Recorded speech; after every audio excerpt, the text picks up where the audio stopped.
Hey everybody, the Andy Ruiz and Andy Joshua New York press conference has just ended, so these are my quick thoughts on the whole event. Let's talk about it.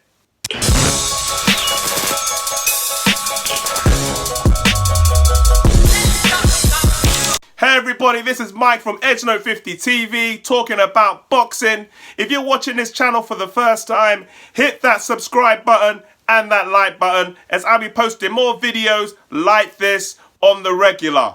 So this is my quick hot takes on the whole New York press conference with Andy Ruiz Jr. and Anthony Joshua. Let's start with the basics. I used the Matchroom feed. I didn't use the Sky Sports feed because normally if they're swearing, then Sky Sports News normally edit out.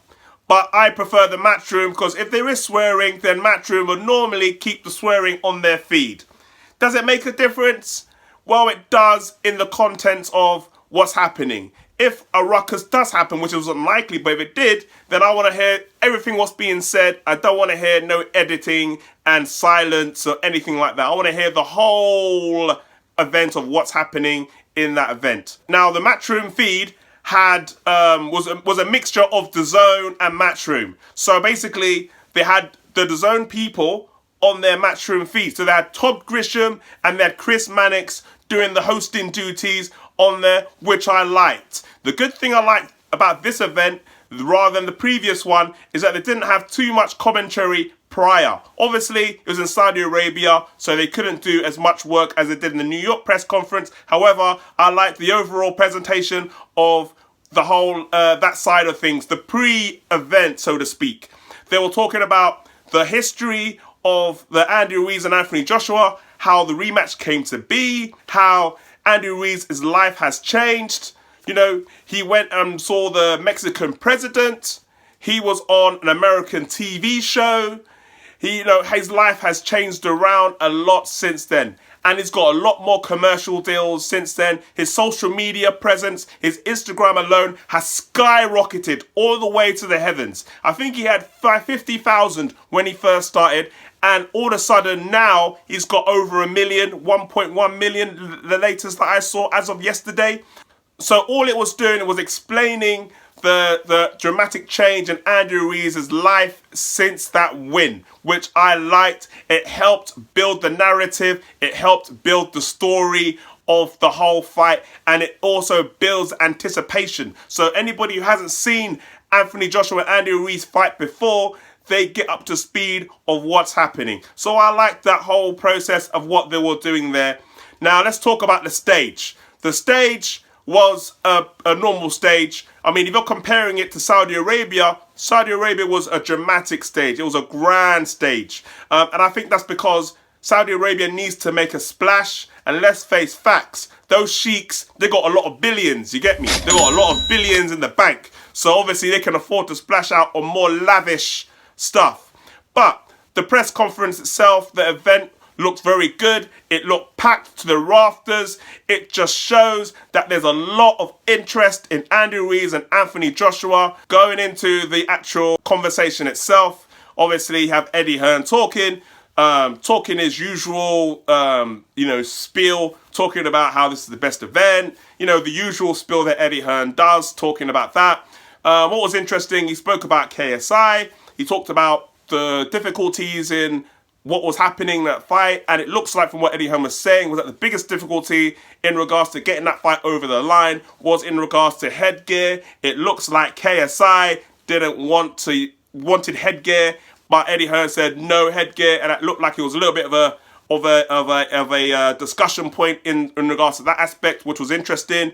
But in regards to the rest of it, it looked like it was all smooth, plain sailing in regards to that. But other than that, everything that Eddie Hearn has said, we've all heard it all before. So it wasn't interesting for my part in regards to that aspect. But for people that are watching it for the first time, I think it will be very informative, very interesting for people to listen to what Eddie Hearn has to say. But overall, was this press conference more entertaining? I would say this press conference was more entertaining. Andy Ruiz was talking about, everyone thinking he's the underdog. And he's playing the underdog role, which I can see the narrative now. He's trying to play the underdog role. Like I said before in yesterday's press conference, He's trying to hope that playing the underdog role, there's less pressure on himself. And Anthony Joshua is playing the redemption role. He's playing the rise from the ashes. He was down, and now with the help of Shannon Briggs, let's go champ, then he can rise back from the ashes. So that's the narrative that Anthony Joshua is playing.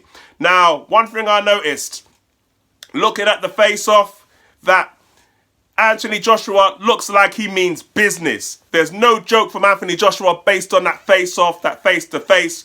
Anthony Joshua looks all business. They were doing the stare down, and then I noticed that Andy Ruiz was happy, smiling, laughing, and Anthony Joshua was like, nah. That ain't gonna fly. I'm gonna whoop your ass, boy. I'm gonna whoop your ass. So you can smile all you want, because December the 7th, you're gonna get a spanking. So that was the kind of look that Anthony Joshua had.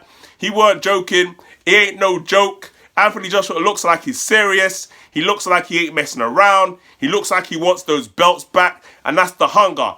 I'm a little bit concerned about Andy Ruiz. Don't get me wrong. He was all smiley and all happy in the previous fight as well. He was all happy to be there and stuff like that. But the rematch now, Anthony Joshua has changed his tune. He's all no joke now. He wants to fight. So Andy Ruiz, I feel like he needs to be a little bit more serious now. He needs to be like, all right, I got these belts now. This ain't no game. Do you know what I mean? I think Andy Ruiz needs to be a little bit like that now. But so maybe he's got his eye off the ball. Maybe all the money is getting to him, because it is rumored that he's getting 10 million for this fight. So he might be thinking, I made my money. I've been world champion. I've done history. Maybe that's all I need to do. So only time will tell if that happens or not. But overall, from the press conference, it was better than Saudi Arabia. We weren't expecting much excitement. They're not going to fight. They're both nice people. Anthony Joshua is back to the PG Anthony Joshua of old. It wasn't the Jarrell Miller Anthony Joshua that you saw. It's the PG, say the right things, do the right things Anthony Joshua that you're seeing. I don't think you're going to be seeing the angry Anthony Joshua going forwards. I think it's going to be like that all the way through. And Andy Ruiz, he's a nice guy. All that greasy stuff you're saying on social media, that's not really who he is. He's a nice guy, really. So you're not going to get any of that. Now, we've got the third leg of the tour, of the press conference happening tomorrow in London. I'm going to be doing my immediate reaction for that as well. So stay tuned, EdgeNote 50 TV. That's all I got to say on the whole situation. If you guys got any comments, anything that you've seen that I haven't seen, leave your comments below. I'd love to hear what you guys have to say. EdgeNote 50 TV, subscribe on the social media, Facebook, Instagram, Twitter. Anything else you want me to talk about, let me know, and I'm going to talk about it.